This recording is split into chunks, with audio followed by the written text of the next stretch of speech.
As You Like It, from Lamb's Tales from Shakespeare. During the time that France was divided into provinces, or dukedoms as they were called, there reigned in one of these provinces a usurper who had deposed and banished his elder brother, the lawful duke.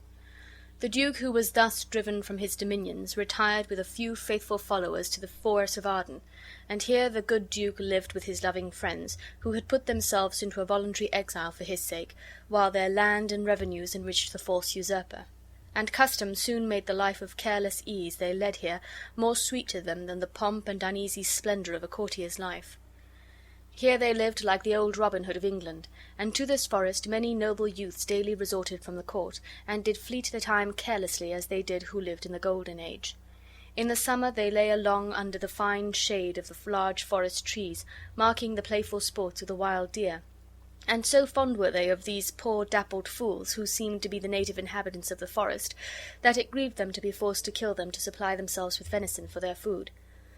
When the cold winds of winter made the duke feel the change of his adverse fortune, he would endure it patiently, and say, "These chilling winds which blow upon my body are true counsellors. They do not flatter, but represent truly to me my condition, and though they bite sharply, their tooth is nothing like so keen as that of unkindness and ingratitude. I find that howsoever men speak against adversity, yet some sweet uses are to be extracted from it, like the jewel, precious for medicine, which is taken from the head of the venomous and despised toad." In this manner did the patient duke draw a useful moral from everything that he saw, and by the help of this moralizing turn, in that life of his, remote from public haunts, he could find tongues in trees, books in the running brooks, sermons in stones, and good in everything. The banished duke had an only daughter, named Rosalind, whom the usurper, Duke Frederick, when he banished her father, still retained in his court as a companion for his own daughter Celia. A strict friendship subsisted between these ladies, which the disagreement between their fathers did not in the least interrupt, Celia striving by every kindness in her power to make amends to Rosalind for the injustice of her own father in deposing the father of Rosalind, and whenever the thoughts of her father's banishment, and her own dependence on the false usurper, made Rosalind melancholy, Celia's whole care was to comfort and console her. One day, when Celia was talking in her usual kind manner to Rosalind, saying, "I praise you, Rosalind, my sweet cousin, be merry," a messenger entered from the duke to tell them that if they wished to see a wrestling match, which was just going to begin, they must come instantly to the court before the palace, and Celia, thinking it would amuse Rosalind, agreed to go and see it. In those times wrestling, which is only practised now by country clowns, was a favourite sport even in the courts of princes and before fair ladies and princesses. To this wrestling match, therefore, Celia and Rosalind went. They found that it was likely to prove a very tragical sight, for a large and powerful man, who had been long practised in the art of wrestling and had slain many men in contests of this kind, was just going to wrestle with a very young man, who from his extreme youth and inexperience in the art, the beholders all thought would certainly be killed. When the duke saw Celia and Rosalind, he said, "How now, daughter and niece, are you crept hither to see the wrestling? You will take little delight in it, there is such odds in the men. In pity to this young man I would wish to persuade him from wrestling. Speak to him, ladies, and see if you can move him." The ladies were well pleased to perform this humane office, and first Celia entreated the young stranger that he would desist from the attempt, and then Rosalind spoke so kindly to him, and with such feeling consideration for the danger he was about to undergo, that, instead of being persuaded by her gentle words to forego his purpose, all thoughts were bent to distinguish himself by his courage in this lovely lady's eyes. He refused the request of Celia and Rosalind in such graceful and modest words that they felt still more concern for him. He concluded his refusal with saying, "I am sorry to deny such fair and excellent ladies anything, but let your fair eyes and gentle wishes go with me to my trial, wherein, if I be conquered, there is one shamed that was never gracious. If I am killed, there is one dead that is willing to die. I shall do my friends no wrong, for I have none to lament me, the world no injury, for in it I have nothing, for I only fill up a place in the world, which may be better supplied when I have made it empty." And now the wrestling match began. Celia wished the young man-stranger might not be hurt, but Rosalind felt most for him. The friendless state which he said he was in, and that he wished to die, made Rosalind think that he was, like herself, unfortunate, and she pitied him so much, and so deep an interest she took in his danger while he was wrestling, that she might almost be said at that moment to have fallen in love with him. The kindness shown this unknown youth by these fair and noble ladies gave him courage and strength, so that he performed wonders, and in the end completely conquered his antagonist, who was so much hurt that for a while he was unable to speak or move. The Duke Frederick was much pleased with the courage and skill shown by this young stranger, and desired to know his name and parentage, meaning to take him under his protection. The stranger said his name was Orlando, and that he was the youngest son of Sir Rowland de Boys. Sir Rowland de Boys, the father of Orlando, had been dead some years, but when he was living he had been a true subject and dear friend of the banished duke. Therefore, when Frederick heard Orlando was the son of his banished brother's friend, all his liking for this brave young man was changed into displeasure, and he left the place in very ill humour, hating to hear the very name of any of his brother's friends, and yet still admiring the valour of the youth. He said, as he went out, that he wished Orlando had been the son of any other man. Rosalind was delighted to hear that her new favourite was the son of her father's old friend, and she said to Celia, "My father loved Sir Rowland de Boys, and if I had known this young man was his son, I would have added tears to my entreaties before he should have ventured." The ladies then went up to him, and, seeing him abashed by the sudden displeasure shown by the Duke, they spoke kind and encouraging words to him, and Rosalind, when they were going away, turned back to speak some more civil things to the brave young son of her father's old friend, and taking a chain from off her neck, she said, "Gentlemen, wear this for me.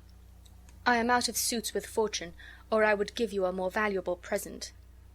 When the ladies were alone, Rosalind's talk being still of Orlando, Celia began to perceive her cousin had fallen in love with the handsome young wrestler, and she said to Rosalind, "Is it possible you should fall in love so suddenly?" Rosalind replied, "The Duke, my father, loved his father dearly." "But," said Celia, "does it therefore follow that you should love his son dearly? For then I ought to hate him, for my father hated his father. Yet I do not hate Orlando."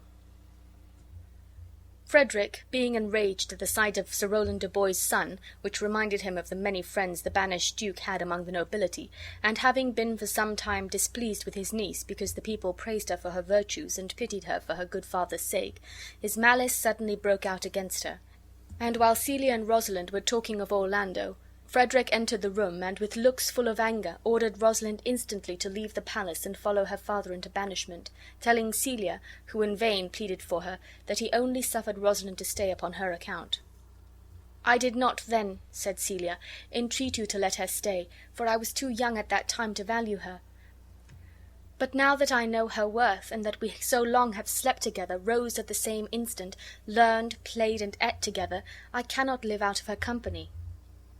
Frederick replied, "She is too subtle for you. Her smoothness, her very silence, and her patience speak to the people, and they pity her. You are a fool to plead for her. You will seem more bright and virtuous when she is gone. Therefore open not your lips in her favour, for the doom which I have passed upon her is irrevocable." When Celia found she could not prevail upon her father to let Rosalind remain with her, she generously resolved to accompany her, and leaving her father's palace that night, she went along with her friend to seek Rosalind's father, the banished duke, in the forest of Arden. Before they set out, Celia considered that it would be unsafe for two young ladies to travel in the rich clothes they then wore. She therefore proposed that they should disguise their rank by dressing themselves like country maids. Rosalind said it would be a still greater protection if one of them was to be dressed like a man, and so it was quickly agreed on between them that, as Rosalind was the tallest, she should wear the dress of a young countryman, and Celia should be habited like a country lass, and that they should say they were brother and sister, and Rosalind said she would be called Ganymede, and Celia chose the name of Alina. In this disguise, and taking their money and jewels to defray their expenses, these fair princesses set out on their long travel, for the forest of Arden was a long way off, beyond the boundaries of the Duke's dominions. The Lady Rosalind, or Ganymede, as she must now be called, with her manly garb, seemed to have put on a manly courage. The faithful friendship Celia had shown in accompanying Rosalind so many weary miles made the new brother, in recompense for this true love, exert a cheerful spirit, as if he were indeed Ganymede, the rustic and stout-hearted brother of the gentle village maiden Alina. When at last they came to the forest of Arden, they no longer found the convenient inns and good accommodations they had met with on the road, and being in want of food and rest, Ganymede, who had so merrily cheered his sister with pleasant speeches and happy remarks all the way, now owned to Alina that he was so weary he could find in his heart to disgrace his man's apparel and cry like a woman, and Alina declared she could go no farther. And then again Ganymede tried to recollect that it was a man's duty to comfort and console a woman as the weaker vessel, and to seem courageous to his new sister he said, "Come, have a good heart, my sister Alina. We are now at the end of our travel, in the forest of Arden." But feigned manliness and forced courage would no longer support them, for though they were in the forest of Arden, they knew not where to find the Duke. And here the travel of these weary ladies might have come to a sad conclusion, for they might have lost themselves and perished for want of food. But providentially, as they were sitting on the grass, almost dying with fatigue and hopeless of any relief, a countryman chanced to pass that way, and Ganymede once more tried to speak with a manly boldness, saying, "Shepherd, if love or gold can in this desert place procure us entertainment, I pray you bring us where we may rest ourselves, for this young maid, my sister, is much fatigued with travelling, and faints for want of food." The man replied that he was only a servant to a shepherd, and that his master's house was just going to be sold, and therefore they would find but poor entertainment, but that if they would go with him they should be welcome to what there was. They followed the man, the near prospect of relief giving them fresh strength, and bought the house and sheep of the shepherd, and took the man who conducted them to the shepherd's house to wait on them, and being by this means so fortunately provided with a neat cottage, and well supplied with provisions, they agreed to stay here till they could learn in what part of the forest the Duke dwelt. When they were rested after the fatigue of their journey, they began to like their new way of life, and almost fancied themselves the shepherd and shepherdess they feigned to be. Yet sometimes Ganymede remembered he had once been the same Lady Rosalind who had so dearly loved the brave Orlando because he was the son of old Sir Rowland, her father's friend. And though Ganymede thought Orlando was many miles distant, even so many weary miles as they had travelled, yet it soon appeared that Orlando was also in the forest of Arden, and in this manner this strange event came to pass. Orlando was the youngest son of Sir Rowland de Boys, who, when he died, left him, Orlando being then very young, to the care of his eldest brother Oliver, charging Oliver on his blessing to give his brother a good education and provide for him as became the dignity of their ancient house. Oliver proved an unworthy brother, and disregarding the commands of his dying father, he never put his brother to school, but kept him at home untaught and entirely neglected. But in his nature and in the noble qualities of his mind, Orlando so much resembled his excellent father that, without any advantages of education, he seemed like a youth who had been bred with the utmost care, and Oliver so envied the fine person and dignified manners of his untutored brother that at last he wished to destroy him, and to effect this he set on people to persuade him to wrestle with the famous wrestler who, as has been before related, had killed so many men. Now it was this cruel brother's neglect of him which made Orlando say he wished to die, being so friendless. When, contrary to the wicked hopes he had formed, his brother proved victorious, his envy and malice knew no bounds, and he swore he would burn the chamber where Orlando slept. He was overheard making his vow by one that had been an old and faithful servant to their father, and that loved Orlando because he resembled Sir Rowland. This old man went out to meet him when he returned from the Duke's palace, and when he saw Orlando, the peril his dear young master was in made him break out into these passionate exclamations. "Oh, my gentle master, my sweet master! Oh, you memory of old Sir Rowland! Why are you virtuous? Why are you gentle, strong, and valiant? And why would you be so fond to overcome the famous wrestler? Your praise is come too swiftly home before you." Orlando, wondering what all this meant, asked him what was the matter. And then the old man told him how his wicked brother, envying the love all people bore him, and now hearing the fame he had gained by his victory in the Duke's palace, intended to destroy him by setting fire to his chamber that night, and in conclusion advised him to escape the danger he was in by instant flight.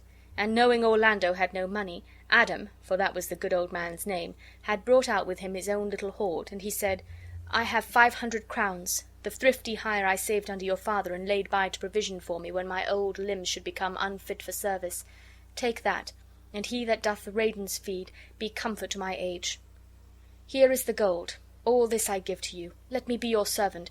Though I look old, I will do the service of a younger man in all your business and necessities." "Oh, good old man," said Orlando, "how well appears in you the constant service of the old world. You are not for the fashion of these times. We will go along together, and before your youthful wages are spent, I shall light upon some means for both our maintenance." Together, then, this faithful servant and his loved master set out, and Orlando and Adam travelled on, uncertain what course to pursue, till they came to the forest of Arden, and there they found themselves in the same distress for want of food that Ganymede and Alina had been. They wandered on, seeking some human habitation, till they were almost spent with hunger and fatigue. Adam at last said, "Oh, my dear master, I die for want of food. I can go no farther." He then laid himself down, thinking to make that place his grave, and bade his dear master farewell. Orlando, seeing him in this weak state, took up his old servant in his arms, and carried him under the shelter of some pleasant trees, and he said to him, "Cheerly, old Adam, rest your weary limbs here a while, and do not talk of dying." Orlando then searched about to find some food, and he happened to arrive at that part of the forest where the Duke was, and he and his friends were just going to eat their dinner, this royal Duke being seated on the grass under no other canopy than the shady covert of some large trees. Orlando, whom hunger had made desperate, drew his sword, intending to take their meat by force, and said, "Forbear, and eat no more. I must have your food." The Duke asked him if distress had made him so bold, or if he were a rude despiser of good manners. On this Orlando said he was dying with hunger, and then the Duke told him he was welcome to sit down and eat with them. Orlando, hearing him speak so gently, put up his sword and blushed with shame at the rude manner in which he had demanded their food. "Pardon me, I pray you," said he. "I thought that all things had been savage here, and therefore I put on the countenance of stern command. But whatever men you are that in this desert, under the shade of melancholy boughs, lose and neglect the creeping hours of time, if ever you have looked on better days, if ever you have been where bells have knolled to church, if you ever sat at any good man's feast, if ever from your eyelids you have wiped a tear, and know what it is to pity or be pitied, may gentle speeches now move you to do me human courtesy." The Duke replied, "True it is that we are men, as you say, who have seen better days, and though we have now our habitation in this wild forest, we have lived in towns and cities, and have with holy bell been knolled to church, have sat at good men's feasts, and from our eyes have wiped the drops which sacred pity has engendered. Therefore sit you down and take of our refreshment as much as will minister to your wants." "There is a poor old man," answered Orlando, "who has limped after me many a weary step in pure love, oppressed at once with two sad infirmities, age and hunger. Till he be satisfied, I must not touch a bit."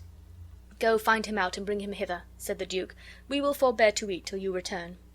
Then Orlando went like a doe to find its fawn and give it food, and presently returned, bringing Adam in his arms. And the Duke said, "Set down your venerable burden. You are both welcome." And they fed the old man and cheered his heart, and he revived and recovered his health and strength again. The Duke inquired who Orlando was, and when he found that he was the son of his old friend Sir Rowland de Boys, he took him under his protection, and Orlando and his old servant lived with the Duke in the forest. Orlando arrived in the forest not many days after Ganymede and Alina came there, and, as has been before related, bought the shepherd's cottage. Ganymede and Alina were strangely surprised to find the name of Rosalind carved on trees, and love sonnets fastened to them, all addressed to Rosalind. And while they were wondering how this could be, they met Orlando, and they perceived the chain which Rosalind had given him about his neck. Orlando little thought that Ganymede was the fair Princess Rosalind, who, by her noble condescension and favour, had so won his heart that he passed his whole time in carving her name upon the trees, and writing sonnets in praise of her beauty.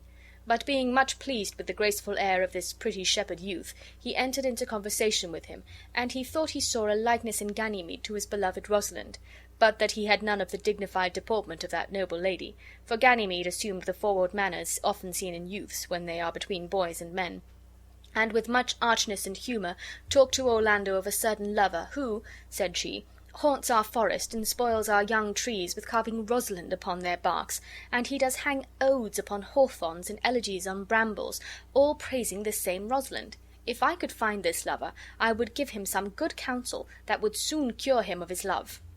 Orlando confessed that he was the fond lover of whom he spoke, and asked Ganymede to give him the good counsel he talked of. The remedy Ganymede proposed, and the counsel he gave him, was that Orlando should come every day to the cottage where he and his sister Alina dwelt. "And then," said Ganymede, "I will feign myself to be Rosalind, and you shall feign to court me in the same manner as you would do if I was Rosalind, and then I will imitate the fantastic ways of whimsical ladies to their lovers, till I make you ashamed of your love. And this is the way I propose to cure you." Orlando had no great faith in the remedy, yet he agreed to come every day to Ganymede's cottage and feign a playful courtship. And every day Orlando visited Ganymede and Alina, and Orlando called the shepherd Ganymede his Rosalind, and every day talked over all the fine words and flattering compliments which young men delight to use when they court their mistresses.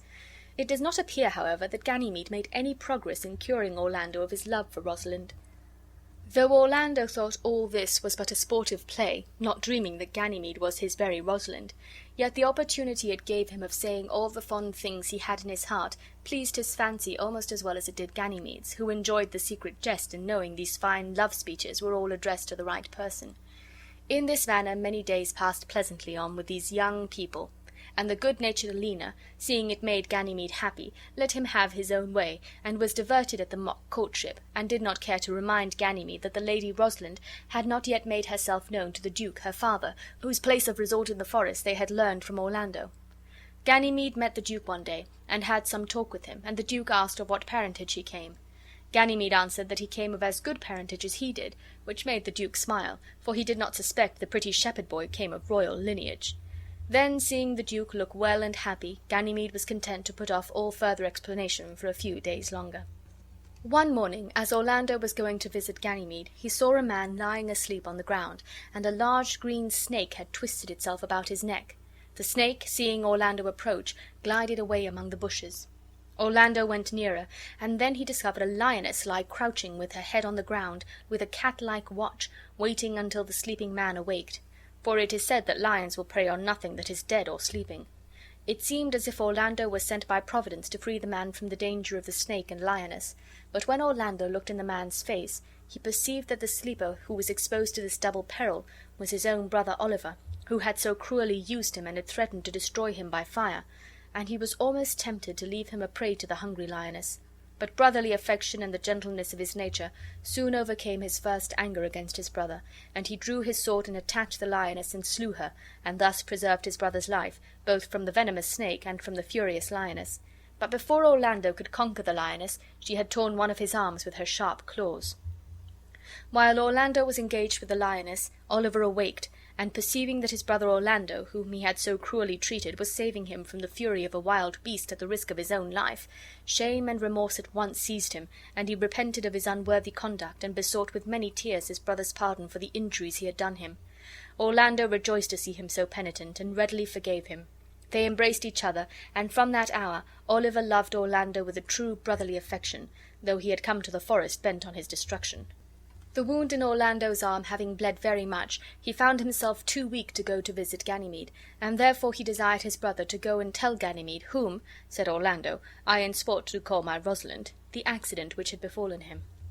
Thither then Oliver went, and told to Ganymede and Alina how Orlando had saved his life, and when he had finished the story of Orlando's bravery and his own providential escape, he owned to them that he was Orlando's brother who had so cruelly used him, and then he told them of their reconciliation.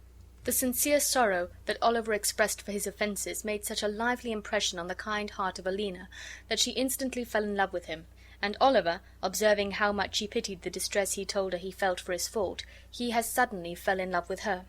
But while love was thus stealing into the hearts of Alina and Oliver, he was no less busy with Ganymede, who, hearing of the danger Orlando had been in, and that he was wounded by the lioness, fainted.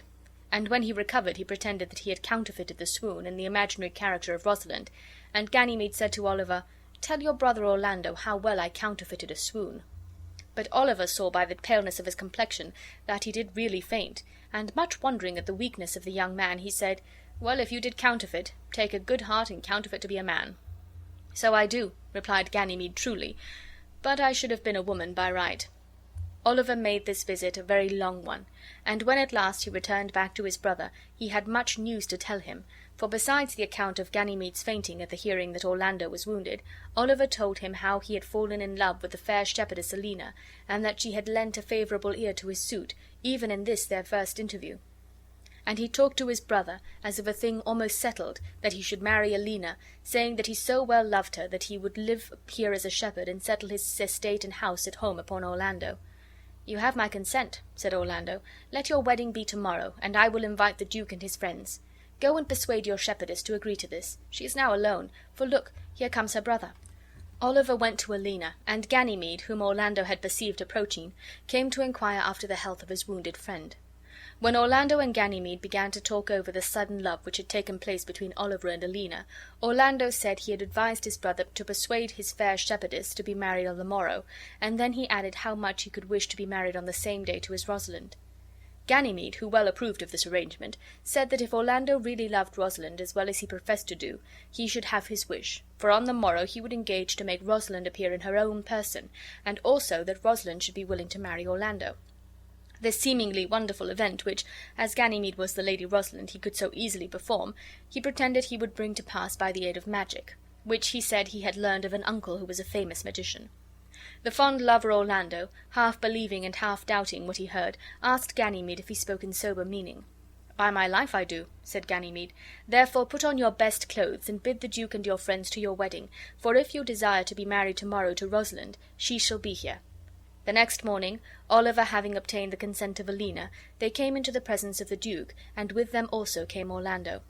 They being all assembled to celebrate this double marriage, and as yet only one of the brides appearing, there was much of wondering and conjecture, but they mostly thought that Ganymede was making a jest of Orlando. The Duke, hearing that it was his own daughter that was to be brought in this strange way, asked Orlando if he believed the shepherd boy could really do what he had promised, and while Orlando was answering that he knew not what to think, Ganymede entered and asked the Duke if he brought his daughter, whether he would consent to her marriage with Orlando. "That I would," said the Duke, "if I had kingdoms to give with her." Ganymede then said to Orlando, "And you say you will marry her if I bring her here?" "That I would," said Orlando, "if I were king of many kingdoms."